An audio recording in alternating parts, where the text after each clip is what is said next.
চলতি বছরের হজ মৌসুমের জন্য আনুষ্ঠানিকভাবে বৃহত্তম ও বিস্তৃত কর্মপরিকল্পনা চালু করেছে সৌদি আরব। 10 মে এক প্রতিবেদনে এ তথ্য জানিয়েছে গালফ নিউজ। গ্র্যান্ড মসজিদ এবং মসজিদে নববীর জেনারেল প্রেসিডেন্সির উন্মোচিত এই পরিকল্পনায় 120টি উদ্যোগ এবং 10টি স্মার্ট ট্র্যাক রয়েছে।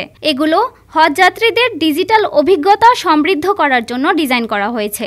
এতে 50টি বৈজ্ঞানিক ও বৌদ্ধিক কর্মসূচিও অন্তর্ভুক্ত রয়েছে এবং হজযাত্রীদের প্রত্যাশিত আগমনকে সমর্থন করার জন্য 2000-এরও বেশি প্রশিক্ষিত সৌদি কর্মী মোতায়েন করা হয়েছে।